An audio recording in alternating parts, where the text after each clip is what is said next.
Elle prétend que son instinct est apaisé par mon odeur, et une fille lapin extraterrestre s'est faufilée dans ma tente. J'espère que vous apprécierez votre séjour dans ce royaume fantastique. Laissez un commentaire pour nous dire où vous êtes en ce moment. Aussi, appuyez sur ce bouton d'abonnement si vous aimez cet article. Une symphonie de vie extraterrestre. Un bourdonnement à faible volume de clics de gazouillis et de bruissements qui était la signature sonore distinctive de la planète, flottait sur le vent alors qu'il balayait les énormes marches de Talveza. C'était un bruit de fond auquel Austin s'était habitué comme le bourdonnement des moteurs d'un vaisseau spatial. Une sorte de bourdonnement de fond qui l'endormait souvent. Une lumière éthérée dansait à travers les plaines sans limite, tandis que les 3 lunes de la planète, l'une d'un argent éblouissant, une autre d'un bleu fantomatique pâle, et la 3e d'un violet profond et meurtri, brillaient au-dessus. Scintillant au milieu d'une banque de nuages à l'horizon lointain, il y avait un éclair silencieux et sans chaleur. Une tempête trop lointaine pour être ressentie, mais une preuve omniprésente de la puissance sauvage de la planète. Après des années passées dans l'environnement chaotique encombré et éthiquement ambigu de l'armée corporative, il était devenu un homme qui prospérait dans ce domaine d'extrême isolement.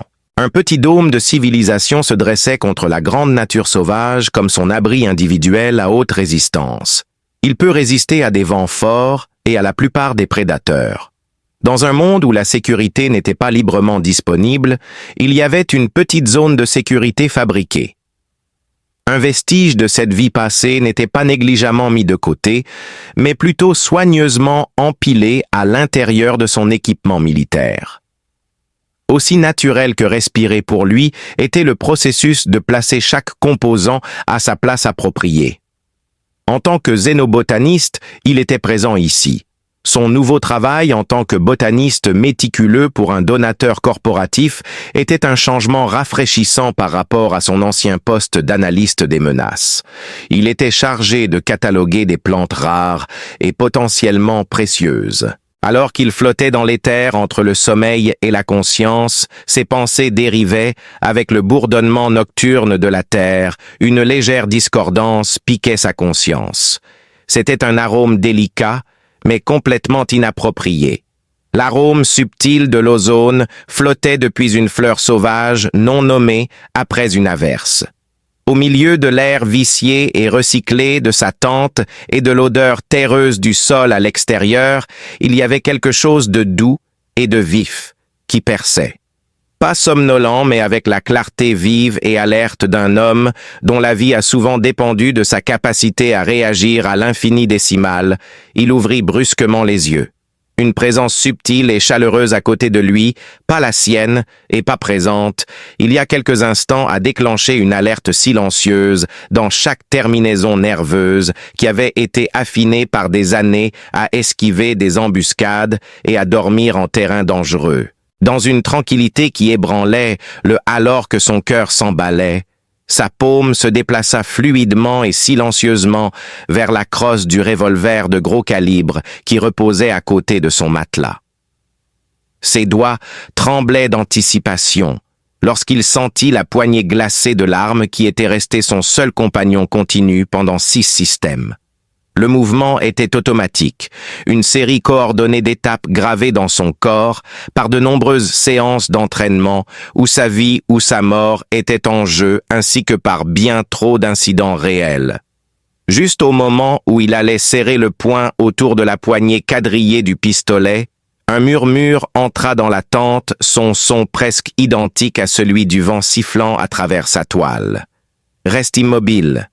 Ils me poursuivront à nouveau si je pars. » Même si le ton du locuteur était parfaitement terrien, sa cadence inhabituelle et mélodieuse donnait à son discours un aspect surnaturel.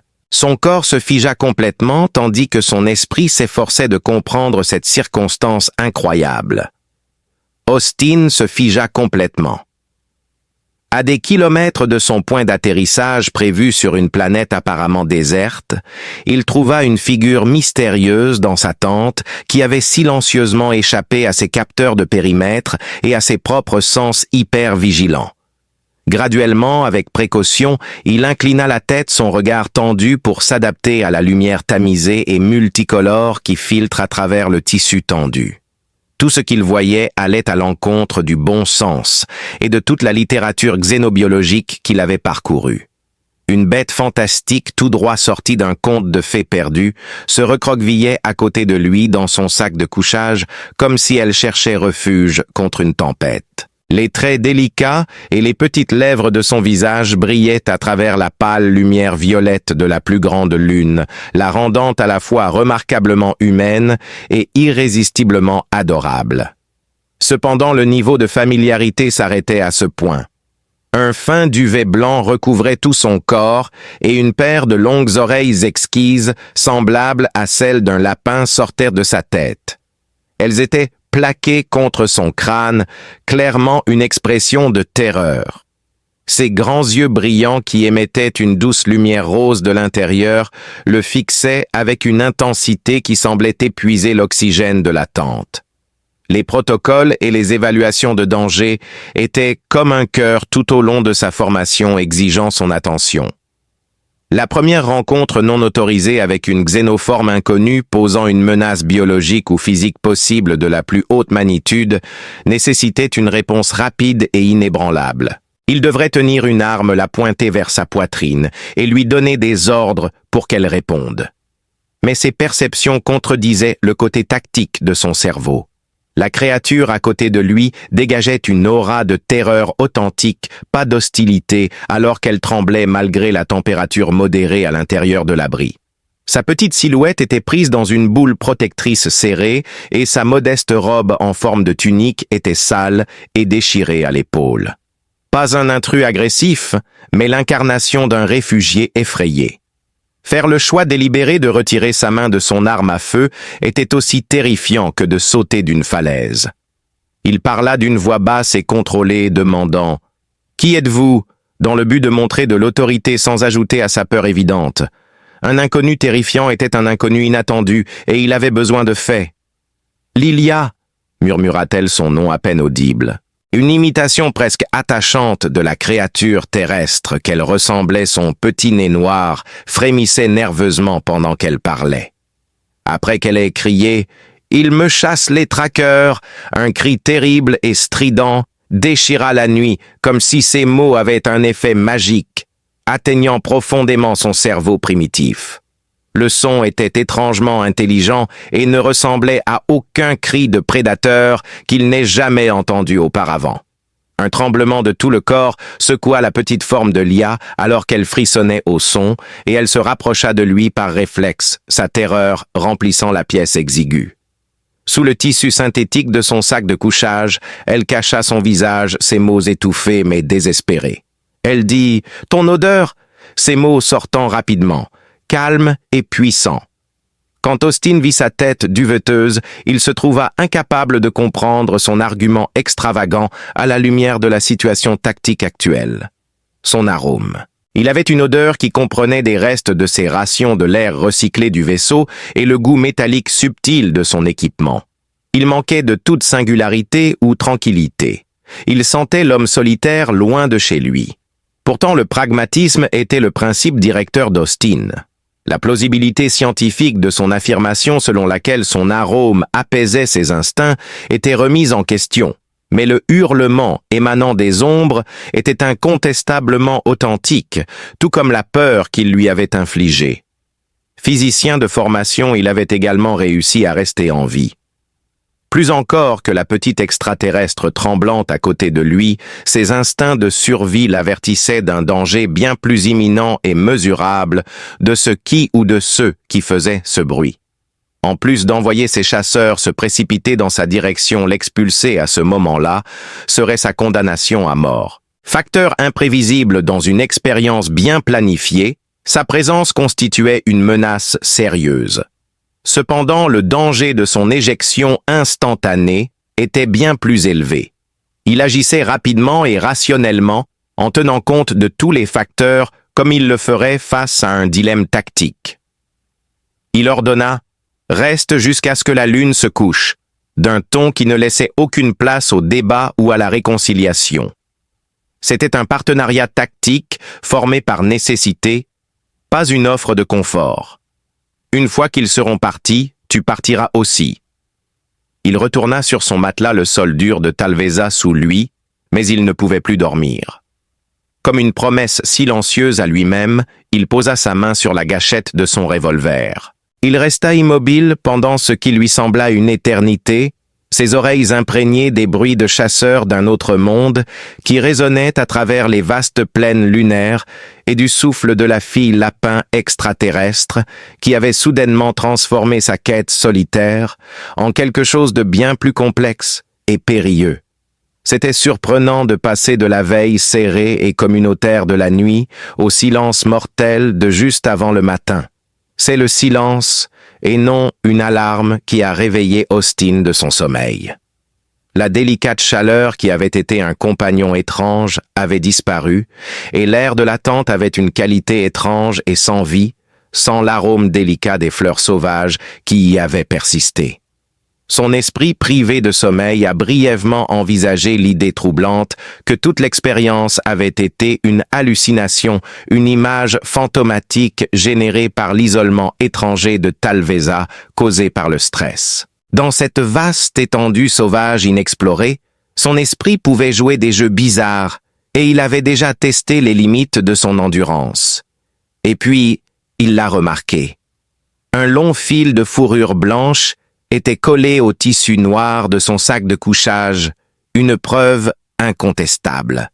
Le scénario devint plus vif lorsque les souvenirs des cris stridents et de sa peur évidente revinrent en mémoire. Avec habileté, il rangea son sac de couchage et attacha son équipement ses sens en alerte. En ouvrant la toile de la tente et en sortant dans la lumière rafraîchissante et multicolore projetée par les lunes qui se couchaient, il la découvrit. Contrairement à ses attentes, elle n'avait pas fui vers les plaines. Au contraire, elle était à proximité, perchée sur un rocher, avec une apparente aisance, sa petite silhouette se détachant sur la douce lumière bleue de la deuxième lune. Elle s'occupait. Ses mains, aux longs doigts, travaillaient avec une concentration laser, tandis qu'elle rinçait soigneusement ses vieux paquets de rations avec un chiffon humide. Cela semblait vraiment étrange, compte tenu de leur situation désespérée, car c'était un comportement si banal, presque domestique. Sur une île d'anarchie prédatrice, il y a un peu d'ordre. Le léger craquement du sol dur sous ses lourdes bottes signalait son approche, alors qu'il se rapprochait silencieusement d'elle, mais ses longues oreilles s'étaient déjà tournées dans sa direction, suivant son approche avec une précision troublante. Dans une déclaration bien mise en scène, il dit « Je t'ai dit de partir au coucher de la lune ». Sa voix était plate et sans émotion. Sans la peur frénétique de la nuit précédente, elle croisa son regard avec un calme attentif et intelligent. « Les lunes ne sont pas encore parties », répondit-elle, sa voix douce mais ferme, en désignant l'horizon où la lune violette commençait tout juste à embrasser les collines lointaines. Il ne pouvait pas se permettre la complication qu'elle représentait, la déviation d'une mission qui opérait déjà avec des marges minces. De plus, les traqueurs ne sont pas partis. Il voulait argumenter, montrer ses capacités auditives, mais il savait avec une certitude atroce qu'elle avait raison. « Je peux entendre leurs griffes sur les rochers dans les endroits bas. » « Tu ne peux pas. » L'appareil qu'il avait développé pouvait détecter les signaux audibles de la guerre faite par l'homme comme les ronflements des moteurs et les décharges d'armes. Les sons organiques délicats d'une chasse locale passaient inaperçus. Il devait continuer vers les canyons murmurants pour recueillir des échantillons botaniques et géologiques, ce qui signifiait naviguer dans un territoire ouvert et dangereux selon les exigences de sa mission. Laisser sa fille ici reviendrait à la tuer, une vérité que sa propre culpabilité refoulée ne lui permettrait pas de nier. Mais elle était un fardeau qui pouvait ruiner son opération et aller à l'encontre de toutes les règles en l'emmenant avec lui. Elle semblait lire dans ses pensées les calculs rationnels qui se déroulaient derrière ses yeux, et elle suggéra une solution à son dilemme avant même qu'il ne le demande. Son visage inexpressif trahissait sa connaissance des routes sûres. Elle se promit de ne pas être un fardeau. Alors que la dernière lune disparaissait sous l'horizon plongeant les marches dans une brève et profonde obscurité avant que le soleil principal ne commence son ascension, ils conclurent silencieusement un accord. Il la laisserait l'accompagner et elle serait son guide, un système d'alerte précoce organique. Le marché fut mis à l'épreuve presque immédiatement après qu'il l'ait conclu. Alors qu'ils traversaient une vaste plaine rocheuse parsemée de structures cristallines particulières qui craquaient sous leurs pieds, elle siffla avec colère. « Arrête-toi !»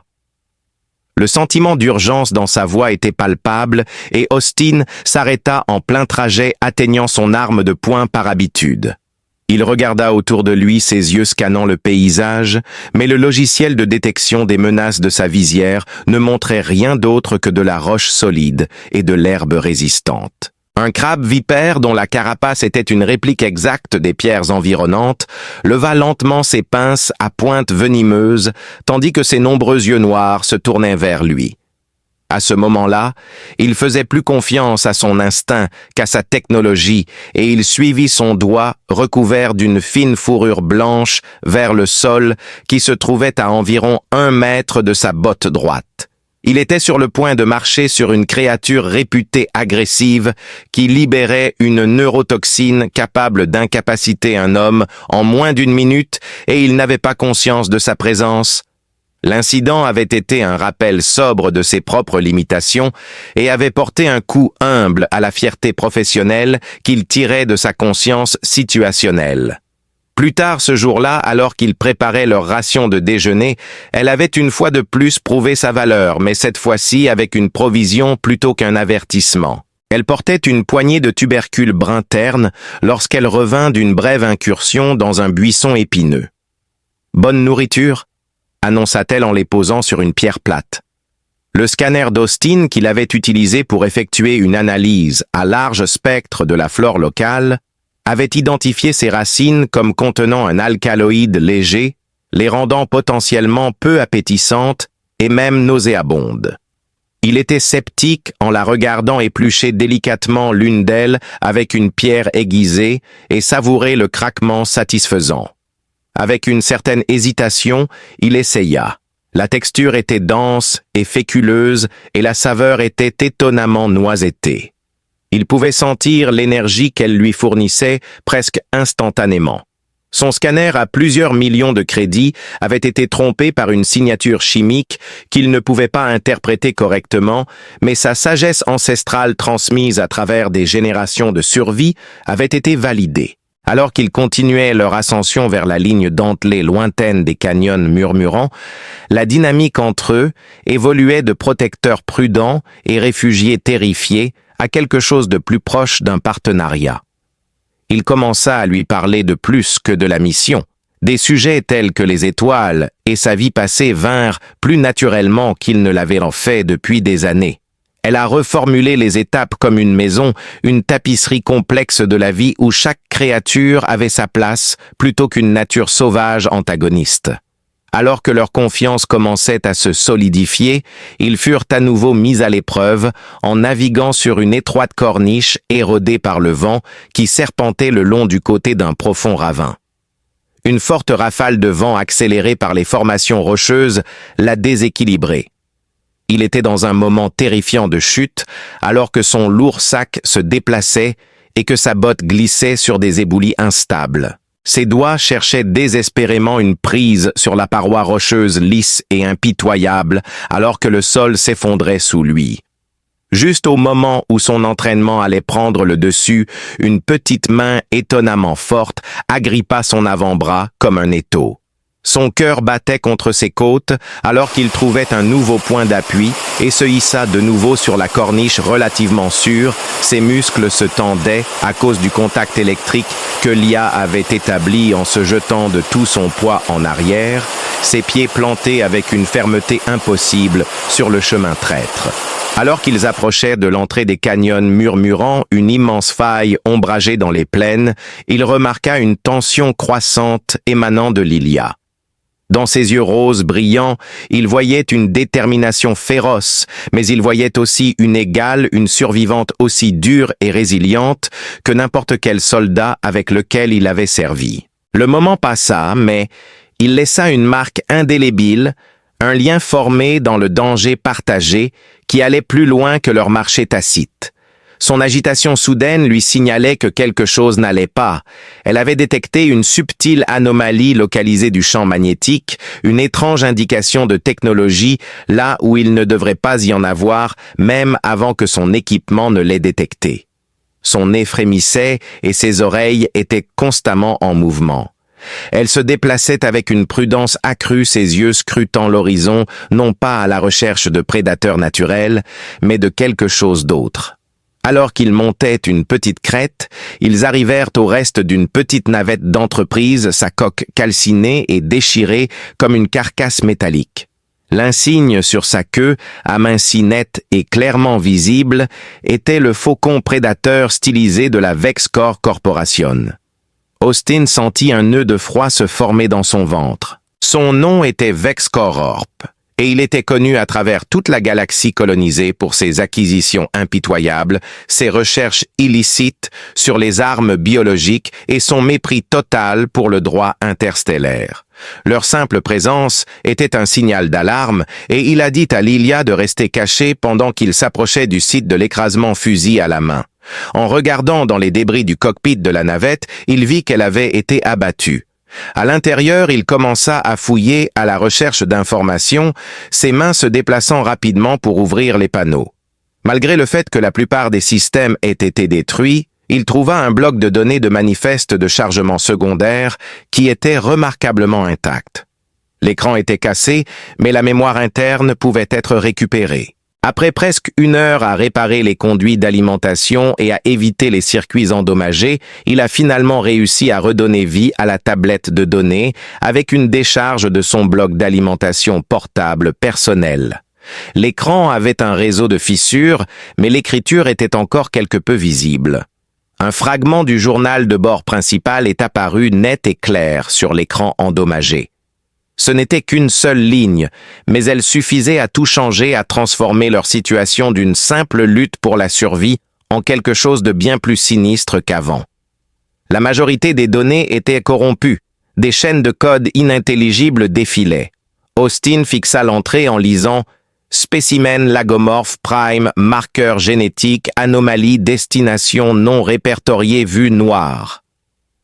Il sentit un frisson lui parcourir l'échine en lisant ces mots. Ses yeux passèrent de la tablette de données à Lilia, qui se tenait sur la crête, et l'observait. Elle était plus qu'une simple indigène perdue, poursuivie par les animaux locaux. Elle était une petite silhouette blanche contre l'immense environnement indifférent. La femme était à la fois la cargaison et le spécimen, et elle était poursuivie par des traqueurs nocturnes monstrueux ainsi qu'une corporation amorale. La raison de sa poursuite était si clandestine qu'elle se dirigeait vers un lieu non officiel et il se retrouva en plein milieu de cette terrifiante conspiration.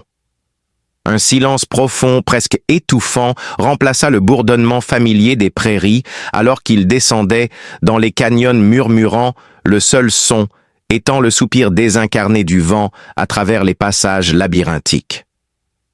L'entrée des canyons était une brèche dans la terre, une large fissure sombre qui semblait absorber à la fois la lumière et le son des pas ouverts. Un crépuscule permanent régnait à la base des parois du canyon qui s'élevaient à des centaines de mètres de chaque côté et se caractérisait par des falaises abruptes de roches stratifiées de couleur rouille. L'endroit portait bien son nom car la pierre sculptée par le vent produisait des acoustiques particulières qui donnaient l'impression de glisser le long de la paroi rocheuse, emportant avec elle des mots à moitié entendus et des bruits fantomatiques et transformant même la plus légère brise en un murmure sifflant. Découvrant une alcôve défendable, un profond renfoncement dans la roche qui offrait un mur solide à leur dos et un champ de tir étroit et dégagé, Austin sentit la partie tactique de son cerveau se mettre en marche à plein régime au milieu de cet environnement désorientant et éprouvant pour les nerfs. Il fit signe à Lilia de se mettre à l'abri. Il ne se détendit pas et ne rangea pas son équipement. Au lieu de cela, il alluma la tablette de données cassée, l'écran illuminant son visage d'une lumière verte étrange alors qu'il la tenait en l'air pour qu'elle puisse la voir. La seule ligne de texte condamnatrice restait visible, un mémorial frappant de sa mission, qui s'était terminée en échec et du début d'un nouveau royaume terrifiant. Il parlait d'une voix profonde et ferme qui trahissait un air de pouvoir qui exigeait la vérité. Le manifeste t'appelle un spécimen, une anomalie. Lilia, il est temps que tu me révèles la nature de la difficulté dans laquelle je me suis fourré. Assez de mystère, je dois connaître notre ennemi. Elle détourna les yeux de la tablette de données et les posa sur son visage, essayant de lire son expression non pas pour le juger, mais pour y trouver une trace de l'alliance pratique qui les avait maintenus en vie jusqu'à présent, alors que ses brillants yeux roses reflétaient le texte corrompu. Lia sent son dernier espoir s'effondrer et être remplacé par une tristesse profonde et résonnante. Elle semblait prendre une décision en contemplant la gravité fixe de sa mâchoire, réalisant que les demi-vérités ne pouvaient plus être utilisées comme moyen de subsistance. Elle prit une profonde inspiration tremblante, ses longues oreilles s'affaissant légèrement, et commença à parler sa voix à peine audible dans le canyon. Elle expliqua que son peuple, les tribus lagomorphes, n'étaient ni des bâtisseurs ni des guerriers. Les empathes vivaient en symbiose délicate avec l'écosystème souvent hostile de Talveza. Seuls quelques privilégiés comme elle naissaient avec un don spécifique puissant, la capacité de projeter un champ de profonde tranquillité, une aura psychique qui pouvait apaiser l'agression la plus primitive chez les autres créatures vivantes. Ce don n'était pas du contrôle mental, mais une profonde résonance empathique, un parfum apaisant pour l'âme qui pouvait pacifier les bêtes sauvages des plaines et permettre à son peuple de vivre en paix leur village protégé des prédateurs les plus dangereux de la planète. C'était, expliqua-t-elle, le secret du Vex, un instrument biologique de contrôle avec des applications militaires et commerciales illimitées. L'anomalie sur le manifeste prenait maintenant un sens horrible. Ce que Cororp avait découvert n'était pas un cadeau de paix, mais une arme d'une valeur inégalée, un outil de pacification de vastes zones non létales qui pouvait neutraliser des armées entières sans tirer un seul coup. Son récit avançait chaque mot ajoutant une nuance plus profonde à sa compréhension. Vex Cororp ne l'avait pas découverte par hasard. Ils avaient méticuleusement étudié son peuple à distance. Après avoir découvert ses capacités extraordinaires, ils ont élaboré un plan pour la kidnapper. Les assaillants, murmura-t-elle, sa voix tremblant d'un mélange de peur et de haine, n'étaient pas originaires de Talveza. Leurs esprits étaient un mélange terrifiant d'instincts prédateurs et de programmation cybernétique, et ils avaient été créés comme des créations de Vex Corps, des horreurs, qui avaient été cultivées dans des laboratoires secrets dans le seul but terrifiant d'être immunisés contre son don apaisant. Ils étaient les chiens de chasse idéaux, une meute implacable qui ne pouvait être apaisée, raisonnée ou dissuadée. Construits pour la suivre, l'encercler et la courir, jusqu'à ce qu'elle soit à bout de souffle, moment auquel les agents de Vex Cororp interviendraient pour saisir leur récompense. Leur première tentative avait été le crash de la navette, une opération qui avait manifestement échoué, soit à cause de l'interférence d'une autre faction, soit à cause des conditions dangereuses de la planète. Cependant, elle était pleinement consciente que Vexorp ne reculerait pas si facilement. Jusqu'à ce qu'ils capturent leur atout, ils enverraient des chasseurs et des traqueurs supplémentaires. La révélation frappa Austin comme une tonne de briques. Il n'était plus simplement un scientifique impliqué dans un conflit local, il cachait un fugitif de l'une des puissances corporatives les plus impitoyables de la galaxie. Une femme qui était plus un atout stratégique qu'une personne et dont l'existence même avait été une tromperie depuis le début. Son objectif initial avait été un écran de fumée pour attirer un homme doté de compétences de survie exceptionnelles sur le terrain où il pourrait confirmer l'emplacement de la tribu sans éveiller les soupçons. Il ne savait pas qu'il n'était qu'un pion dans un jeu à la fois plus vaste et plus dangereux qu'il ne l'avait jamais imaginé. Au milieu de leur misère commune, ils ont pu abattre les dernières barrières de leur arrangement professionnel et prudent et former un nouveau lien plus profond alors qu'ils ressentaient, tous deux, le poids écrasant de cette terrible réalité. Alors qu'ils continuaient à s'enfoncer plus profondément dans le labyrinthe, à la recherche d'un refuge à l'abri des regards indiscrets, ils ont commencé à se murmurer des histoires de leur passé, comblant le fossé entre leurs origines diverses et forgeant un lien de confiance. Le soldat et le réfugié s'étaient transformés en deux fugitifs, leur destin désormais entrelacé, avec pour seul allié la personne assise à côté d'eux dans l'obscurité croissante du canyon. Austin raconta son temps dans l'armée corporative, la déception qui suivit la campagne SETI, où il avait combattu et était mort pour un contrat de droit minier, pour se rendre compte après coup qu'il n'avait été rien de plus qu'un outil pour des hommes dans des salles de réunion qui voyaient les civils et les soldats comme des pertes acceptables sur un bilan, et le désir subséquent d'une vie paisible et significative parmi les choses silencieuses et croissantes de l'univers. Il était venu à la xénobotanique et sur cette planète par désir de comprendre sa maison que Lia décrivait comme un village de graminées tissées et de pierres sculptées, non pas une ville de métal et de lumière, mais un lieu de paix communautaire. Là-bas, la plus grande force n'était pas dans les armes, mais dans la compréhension.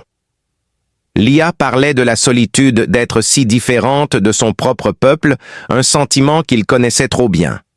Elle parlait du fardeau de son don de la vigilance constante nécessaire pour maintenir la paix délicate avec la nature sauvage, et de la solitude, d'être si différente de son propre peuple. Dans l'obscurité partagée entourée par les murmures. En atteignant les rochers, ils découvrirent qu'ils avaient beaucoup en commun, qu'ils respectaient le survivant et l'un l'autre, et que l'étincelle naissante de désir qui était là depuis la première nuit dans la tente commençait à rayonner d'une chaleur amoureuse. Attaquant avec la vitesse de l'éclair et l'efficacité impitoyable d'une opération militaire, les origines surnaturelles des traqueurs étaient pleinement visibles. Plutôt que de hurler ou d'annoncer leur présence, ils ont profité de l'acoustique trompeuse du canyon, attirant l'attention d'Austin avec des sons fantômes à gauche et à droite, tandis que le véritable danger approchait de front leurs pieds rembourrés, ne faisant presque aucun bruit sur le sol sablonneux du canyon. Ils furent révélés par le souffle aigu de Lia. Austin se retourna rapidement son fusil à impulsion, pivotant vers son épaule, alors que les deux premières bêtes émergeaient de l'obscurité. Ces hybrides terrifiants étaient un cauchemar devenu réalité des corps quadrupèdes puissants, des carapaces noires brillantes et des rangées de capteurs optiques rouges à la place des yeux. Après une centaine de fusillades d'entraînement, son esprit s'est transformé en un moteur froid et clair d'évaluation tactique, calculant les arcs de tir, gérant les munitions et évaluant les menaces en un instant. Le fusil à impulsion laissa échapper un son de grognement, alors que son projectile à haute énergie frappait le tracker de tête, le faisant basculer en arrière avec un cri de métal torturé et de biomasse grésillante. Il se retourna et déclencha une rafale contrôlée de 3 coups qui toucha la deuxième créature en plein cœur, la faisant chanceler. Mais il y en avait d'autres. 2 autres escaladaient les parois du canyon à une vitesse surnaturelle, leurs griffes s'accrochant à la roche abrupte alors qu'ils tentèrent de les contourner, tandis qu'une autre paire chargeait directement dans le passage étroit. Il était bon, vraiment bon, mais en infériorité numérique et déjoué. Avec un cri de « Reste à terre !», il poussa Lia plus loin dans la crique secrète. Il était un ouragan d'action mortelle se battant avec une intensité frénétique et concentrée, mais il savait avec une certitude effrayante que ce ne serait pas suffisant. Le craquement de son fusil résonna comme le tonnerre dans l'espace restreint. Alors qu'il sautait du mur du canyon, un missile noir de griffes et de dents se dirigeait droit vers Lia. Le tracker interrompit le fil de pensée d'Austin et l'empêcha de mettre son fusil en position à temps. Le tracker avait escaladé le mur et maintenant, il leur sautait dessus une traînée de mouvement contre la roche sombre avec ses griffes tendues alors qu'il descendait sur leur position ciblant l'unique atout qu'il avait été programmé à acquérir. Dans ce moment d'immédiateté brute et hurlante, il n'y avait pas de temps pour une réévaluation tactique, seulement l'immédiateté brute et hurlante du présent. Tout était faux, et la zone était trop petite, alors il fit la seule chose à laquelle il pouvait penser. Il se jeta en avant, quittant sa position de tir pour devenir un bouclier humain. Dans un tacle brutal en plein vol, son corps s'est écrasé contre la créature descendante. L'impact fut si violent qu'il les envoya tous les deux rouler sur le sable dur, un enchevêtrement de membres et de carapaces blindées. Austin luttait contre le cauchemar bio-ingénierisé, sa force affûtée par des années de conditionnement militaire rigoureux opposé à la force surnaturelle du tracker et à la fureur implacable émanant de ses muscles améliorés cybernétiquement. Le son de métal grinçant et de rage organique s'échappait de sa bouche alors qu'il tentait de déployer ses griffes principales, des appendices puissants conçus pour déchirer le blindage renforcé. Alors qu'il posait une main sur son cou et enfonçait son pouce dans le cartilage synthétique sous sa mâchoire, il luttait pour trouver son couteau de combat à sa hanche. La créature se tordait et se cabrait ses griffes aussi acérées que de l'acier chirurgical déchirant son armure et la chair en dessous. Une douleur brûlante et incandescente lui transperça le flanc. Dans un dernier élan d'adrénaline, il tira son couteau et enfonça la lame monomoléculaire profondément dans le groupe de capteurs optiques principaux du tracker, le faisant convulser ses membres, s'agitant sauvagement pendant un moment avant de se rigidifier, puis il resta immobile, son système interne court-circuitant avec un sifflement et une bouffée de fumée âcre. Son rugissement était un son de colère et d'angoisse. Les traqueurs restants, momentanément désorientés par la perte de leurs compagnons, se regroupèrent à l'entrée du passage, leurs yeux rouges brillant d'une menace renouvelée. Austin se leva d'un bond, une vague de vertige l'envahissant alors qu'il pressait une main contre son flanc. Ses doigts se retirèrent, gluants et sombres de son propre sang, un rouge vif choquant contre l'obscurité du canyon. Son fusil était levé, mais son bras était aussi lourd que du plomb, et une sueur froide perlait sur son front. Ils savaient tous les deux qu'il était gravement blessé. Lia était à ses côtés, sa peur transformée en une détermination féroce inattendue. Elle saisit son bras, sa petite main étonnamment forte, et le tira loin de l'ouverture avant qu'il ne puisse faire un pas. « Pars ici vite !» ordonna-t-elle d'un ton autoritaire. Au lieu de le guider dans la même direction qu'ils avaient empruntée, elle le conduisit plus profondément dans la roche, vers une fissure à l'arrière de l'alcôve, une fissure sombre qu'il avait manqué partiellement obscurcie par un rideau de vieilles vignes pétrifiées. Il trébucha derrière elle, sa vision se rétrécissant à cause de la perte de sang, son fusil le pesant comme une ancre.